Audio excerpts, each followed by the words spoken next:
Thank you very much. Wow. This is a nice building, I have to tell you. So this is a special occasion for a lot of reasons, but number one is it's our first occasion in this building using it for peace. And it's all about peace, and it's a great honor. And Marco, you've done a fantastic job in getting it ready, but it's a spectacular building, and we all appreciate it. And very importantly, we're settling a war that's been going on for decades with millions and millions of people killed. And these two gentlemen spent a lot of time backstage talking to each other, and over at the Oval Office. We were at the Oval Office together. It was beautiful. And I think it's just a very important day. And we have other leaders from other countries. And you said such beautiful things. I'd love to have you come up. We'll finish up, and then I'd love to have you come up, and if you can issue the words that you just issued backstage, which usually doesn't work, you know, it usually never happens. They said, oh, they said it much better before, but you will probably do better up here. But I'd love to have you say how you felt, because it is an amazing day. Great day for Africa, great day for the world, and for these two countries, and they have so much to be proud of. And I want to thank the leaders. I want to thank you very much. It means maybe more because we are here together for the first time ever in this building. Brand new, beautiful building. I don't want to tell you how much it costs, because I hear it's a lot. Okay? They don't build inexpensively here. But I just want to thank you very much. So please sit down, everybody. I want to thank everybody for being here. It's a momentous occasion. It's truly incredible setting. It's very few places I've seen like this. In this holy season, we prepare to celebrate the birth of the Prince of Peace. We have come to the U.S. Institute of Peace to sign a historic agreement that will end one of the longest-running conflicts anywhere in the world, with far more than 10 million people killed. Today we commit to stopping decades of violence and bloodshed, and to begin a new era of harmony and cooperation between the Democratic Republic of the Congo and Rwanda. I want to thank the two courageous leaders. They are courageous leaders. They really are courageous leaders, great people. President Kiseked of the Democratic Republic of the Congo and President Kagame of Rwanda. They are amazing people, and they had stories to tell me that were incredible. Really fascinating in so many different ways. Sad and beautiful, both sad and beautiful, and today makes them beautiful. I've just held really fantastic meetings with both men and representatives of other countries, where we discussed the importance of upholding this new agreement. Very detailed, powerful agreement. I also want to thank several foreign guests and dignitaries in attendance to celebrate this magnificent event, including the President of Angola. Please, would you stand? And so great to see you. Thank you. The President of Burundi. Thank you very much. Great to see you again. The President of Kenya. We have the Olympics here. You know, they do very well in the Olympics, those runners. I don't know what the heck you do with those runners, but they are very good. I've been watching them for a long time. So we have the Olympics coming to the United States, you know that. Thank you very much, and you'll come as our guest. Thank you. And the President of the Council of Ministers of Togo. Thank you. Thank you very much. The Vice President of Uganda. Thank you. It's such a beautiful color. Like all these guys are wearing these dark suits. You just stand out for a lot of reasons. You're beautiful. The Foreign Ministers of Qatar. Thank you. Thank you very much. Say hello to my friend, a great man. And the United Arab Emirates. Thank you. Thank you. My regards, right? And the Chairman of the African Union Commission, who's done a fantastic job, and thank you for all your help. We appreciate all your help. A special group of people. A very special thanks as well to Secretary of State Marco Rubio. Marco, please stand. Thank you. And thank you for putting a certain name in that building. I said, boy, that is beautiful. That blew up last night. They said, that's a great honor. It really is. On this building, it's a great honor. Thank you very much. I assume you had a lot to do with that. Just a little bit. Yeah. Thank you. Appreciate it. And Senior Advisor for Africa, Masad Boulos, who's been fantastic. Thank you, Masad. All of these people, every one of them were indispensable in forging this agreement. Let me also recognize Senators Mike Rounds and Lindsey Graham. Lindsey, thank you. Mike, wherever you may be. Thank you. Thank you, Mike. Representatives Ronnie Jackson. Where's Ronnie? Ronnie is that great guy. He won his race in Texas by 48 points, right, Ronnie? So I don't have to ask if he's in any... I don't even have to endorse him anymore. It doesn't matter. Save the paper, right? Great job. Chris Smith. Chris? Thank you, Chris. Great. Good job. Trent Kelly. Trent? Thank you very much. Thank you. And the acting president of the Institute for Peace, Darren Beatty. Thank you, Darren, very much. Thank you very much, Darren. For more than 30 years, one of the worst conflicts on earth has been raging in eastern Congo. Millions and millions of people have been tragically killed, went on forever, and countless more have been displaced from their homes. Families have been destroyed. It's been a disaster. Many administrations have tried, but probably not too hard, knowing who preceded me. But they tried. It said they've tried. But we tried harder to end this conflict. But they've accomplished, obviously, they accomplished very little because the killing went on at levels that just got worse and worse. And today we're succeeding where so many others have failed. And this has become the 8th war that we've ended in less than 1 year. Such an exciting thing to do. This has been a really, because we're talking about 30 years of fighting, 30 years, much more than 10 million lives. Last June, thanks to the efforts of Secretary Rubio and Mr. Boulos, Rwanda and the DRC reached a landmark agreement to move toward peace. They started the process. I met with some of their great representatives who are here also. And we started a great process. The compact we're signing today, which will be known as the Washington Accords, everybody sort of liked that name, formalizes the terms agreed to in June, including a permanent ceasefire, the disarmament of non-state forces, provisions for refugees to return to their homes, and justice and accountability for those who have committed illegal atrocities. Very importantly, this agreement also creates a new framework for economic prosperity. There's tremendous wealth in that beautiful earth. It's beautiful earth. But it was stained badly with blood, tremendous amounts of blood. But in the region that will support a lasting peace, and the Democratic Republic of the Congo and Rwanda have agreed to more closely integrate their economies with each other rather than fighting.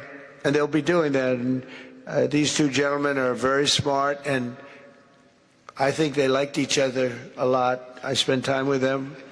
I think they liked some people may be surprised. I really do. I think they've spent a lot of time killing each other, and now they're going to spend a lot of time hugging, holding hands, and taking advantage of the United States of America economically like every other country does. So they're going to do very well. But they do have some very valuable things. They're going to have a lot of money and a lot of success, and I think they're going to get along really well, so I hope so. Thank you very much. Look at them. Look at the way they love each other. Thank you. So I have a lot of confidence in both leaders. We'll keep these commitments. I know they're going to keep them and follow through on the agreement and create a much brighter future for the people of their countries.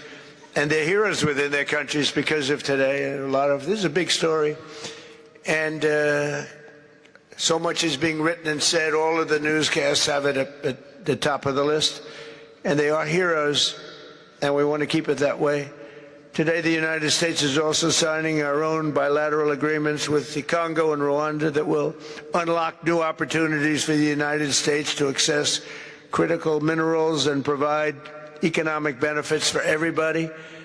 And we'll be involved with sending some of our biggest and greatest companies over to the two countries. And we're going to take out some of the rare earth and take out some of the assets and pay, and everybody's going to make a lot of money. These are just two of the many new agreements related to mineral supplies that my administration has achieved this year, including with Australia, Japan, Kazakhstan, Malaysia, South Korea, and many other countries. With all of these agreements, we're forging new economic security partnerships that protect the interests of America and our friends and partners, and a core feature of my administration's national security strategy, a big part of which is the tariffs. We're taking in trillions of dollars in tariffs. Nobody's ever seen anything like it, and it's given us really great national security. We'll be paying down debt. We'll be making distributions to people. And we're really doing a job. It's amazing. I was with a gentleman, the future king of Saudi Arabia, and you've heard me say this a couple of times, but 2 months ago when I was over there, he said, and actually Qatar is represented today, and UAE is represented, and your leader said the exact same thing, different words, but the exact same thing, that 1 year ago, they thought our country was dead, and now our country is the hottest country anywhere in the world. We're the hottest country anywhere in the world. Nobody's ever seen anything like it. We have over $18 trillion, that's just in 10 months, pledged or being invested or pledged to be invested in the United States. Think of that, 18 trillion. The highest amount we've ever had is 1.5. Under the Biden administration, they did much less than 1 in 4 years. Think of that. So they did less than 1 trillion in 4 years. We have 18 trillion in 10 months.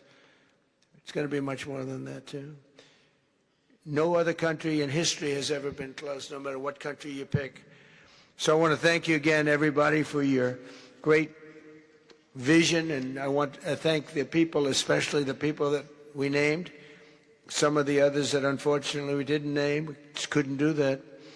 But for your vision and for your courage, because it's made it possible to begin healing old wounds and transcending past differences and creating a future where every child of God can live in dignity, prosperity, and peace. And these are two very good men, and they're two potentially very strong countries.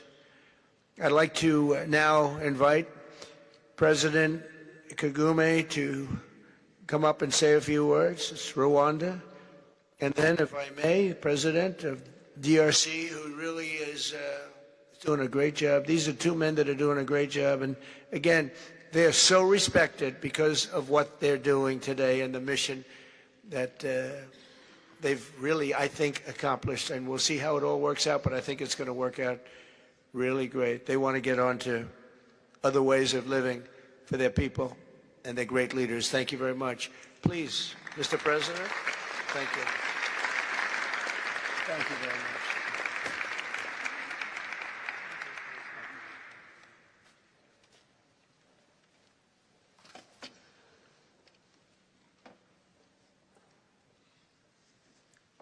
Excellency Donald Trump, President of the United States of America, Excellencies, heads of state and government, and former heads of state, distinguished ladies and gentlemen,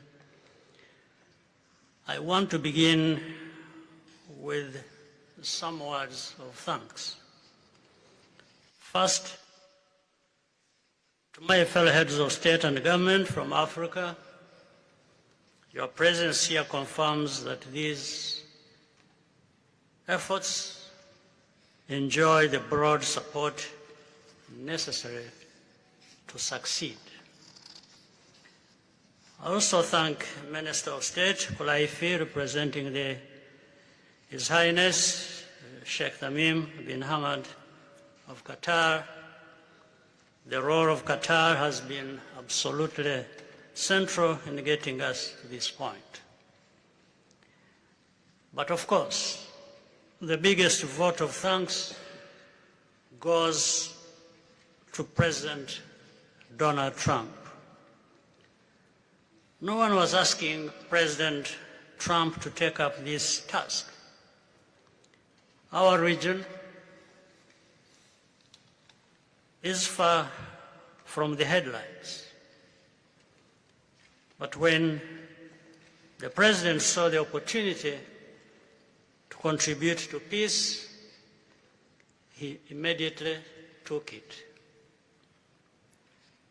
This conflict has lasted for 30 years. We have seen countless mediations and efforts, but none has succeeded in resolving the underlying issues. President Trump introduced a new and effective dynamism that created the space for breakthroughs. His approach is even-handed, never taking sides. He orients us toward the future, not the past, emphasizing that the dividend of peace is prosperity and investment, including from the United States. More importantly, President Trump's approach is pragmatic. The process has not become an end in itself. All of these elements filter down to his dedicated team, and here I want to single out Secretary Rubio and Masad Boulos for special appreciation. We would not be here today without their efforts. And as a result, we have the clearest and most viable path forward that we have ever had. These accords provide everything needed to end this conflict once and for all. If this agreement falters and things do not work out as they are supposed to, the responsibility will not lie with President Trump, but with ourselves. It's up to us in Africa, working with our partners to consolidate and expand this peace. There will be ups and downs on the road ahead. There is no doubt about it. Rwanda, I know, will not be found wanting. I can assure you of that.